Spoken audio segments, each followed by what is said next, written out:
अब 8 ऋचा वाले चौथे सूक्त का आरंभ है। उसके प्रथम मंत्र में मनुष्यों को क्या करना चाहिए इस विषय को कहते हैं। भावार्थ इस मंत्र में उपमा अलंकार है। जैसे विद्वान यज्ञ के करने वाले जन अंग और उपांगों के सहित साधनों से यज्ञ को शोभित करते हैं, वैसे ही शूरवीर बलवान योद्धा और विद्वान जनों से राजा संग्राम को जीतें। यह जगदीश्वर कैसा है इस विषय को अगले मंत्र में कहते हैं। भावार्थ इस मंत्र में उपमा अलंकार है। हे मनुष्यों, जो जगदीश्वर सूर्य के सदृश अपने से प्रकाशित, जानने योग्य, अजर, अमर, अतिथि के सदृश सत्कार करने योग्य और सर्वत्र व्याप्त है, उसकी सब उपासना करें। भावार्थ हे मनुष्यों, जो परमेश्वर प्रकाशकों का प्रकाशक, नित्यों का नित्य और चेतनों का चेतन है, उसी का भजन करो।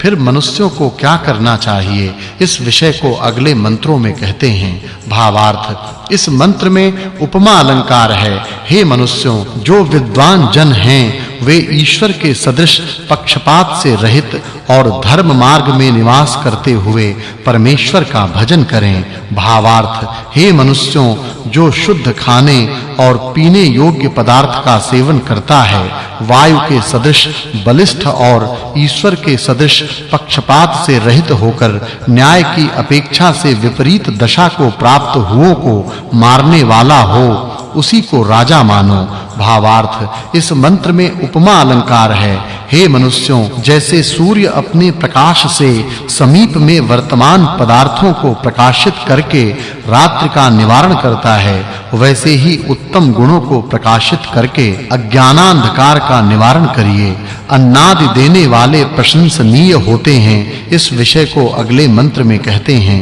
भावार्थ इस मंत्र में उपमा अलंकार है। जो अन्नादिकों से अत्यंत आनंद देने वाले मनुष्यों में उत्तम मनुष्य संपूर्ण संसार को उत्तम बुद्धि युक्त करते हैं, वे सत्कार करने के योग्य होते हैं। अब विद्वानों के गुणों को कहते हैं। भावार्थ हे मनुष्यों, चोरी और चोर के संग और अन्याय से पाप के आचरण का त्याग करके और सुख को प्राप्त होकर 100 वर्ष युक्त होवो। इस सूक्त में अग्नि, ईश्वर और विद्वान के गुण वर्णन करने से इस सूक्त के अर्थ की इससे पूर्व सूक्त के अर्थ के साथ संगति जाननी चाहिए। यह चौथा सूक्त और छठा वर्ग समाप्त हुआ। अब 7 ऋचा वाले पंचम सूक्त का आरंभ है। उसके प्रथम मंत्र में मनुष्यों को क्या ग्रहण करना चाहिए इस विषय को कहते हैं। भावार्थ हे मनुष्यों, आप लोगों को चाहिए कि जो पक्षपात से रहित,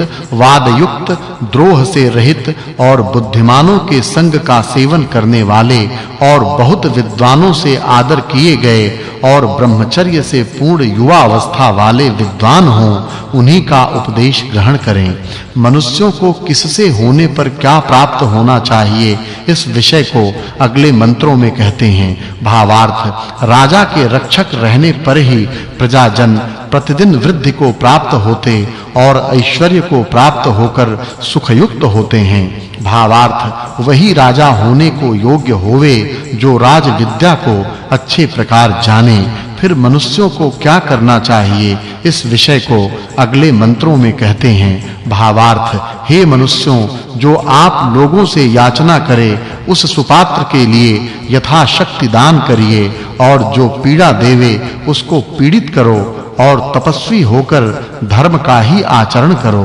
भावार्थ जो प्रशंसित कर्म और गुणों के सहित जन इस संसार में प्रयत्न करते हैं, वे विद्या, यश और धन से युक्त होकर संसार में प्रसिद्ध होते हैं। फिर मनुष्यों को क्या करना चाहिए इस विषय को कहते हैं। भावार्थ जो विद्वान और ईश्वर से प्रेरित हुए शीघ्र आलस्य का त्याग करके दिन रात्रि धर्म, अर्थ और मोक्ष की सिद्धि के लिए प्रयत्न करते हैं वे योग्य होकर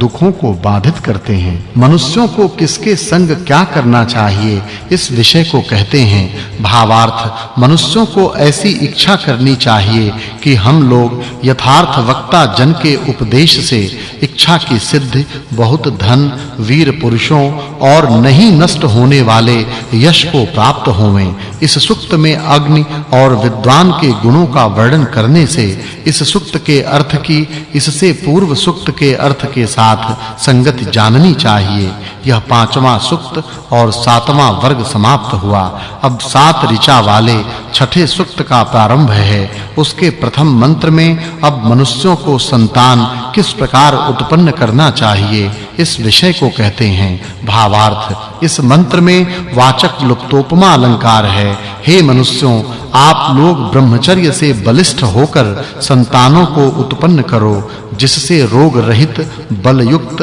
और उत्तम स्वभाव युक्त संतान होकर आप लोगों को निरंतर सुख युक्त करें फिर वह अग्नि कैसा है इस विषय को अगले मंत्रों में कहते हैं भावार्थ हे विद्वन जो आप अंग और उपांग के सहित बिजली की विद्या को जाने तो बहुत सुख को प्राप्त होवें भावार्थ हे मनुष्यों जो बिजली के सदृश पवित्र दुष्टों में क्रोध करने वाले श्रेष्ठों के साथ मेल करने और नवीन विद्या को प्राप्त होने वाले होवें वे सब स्थानों में विचरते हुए अन्यों को जनावें भावार्थ मनुष्यों को चाहिए कि अपने समीप में पवित्र और यथावद्वक्ता पुरुषों की सदा रक्षा करें अथवा आप भी उनका संग करें फिर मनुष्यों को कैसा वर्ताव करना चाहिए इस विषय को कहते हैं भावार्थ इस मंत्र में उपमावाचक लुप्तोपमा अलंकार है जो मनुष्य धर्म से पतित न होकर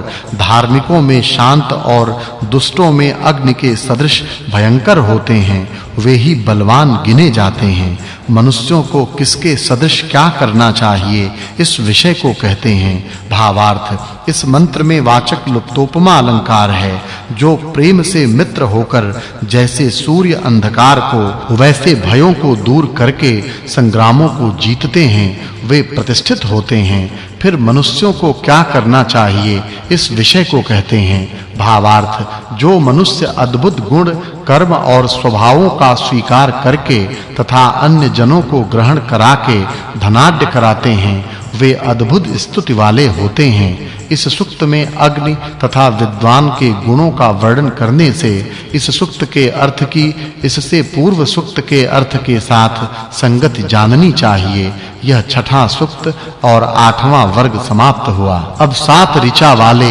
7वें सूक्त का आरंभ है उसके प्रथम मंत्र से मनुष्यों को कैसा अग्नि जानना चाहिए इस विषय को कहते हैं भावार्थ जो मनुष्य परमात्मा के सदृश न्यायकारी होकर तथा अग्नि के सदृश विद्या और विनय से प्रकाशित हुए चक्रवर्तित्व को प्राप्त होते हैं वे सबको सुख देने को योग्य होते हैं भावार्थ जो मनुष्य व्याप्त और संपूर्ण कार्यों की सिद्धि के करने वाले अग्नि को अच्छे प्रकार जानकर वाहनों को प्रकट करते हैं वे कार्य सिद्धि को प्राप्त होते हैं फिर वह राजा कैसा होवे इस विषय को कहते हैं भावार्थ वही राजा होने को योग्य है जिसके संग से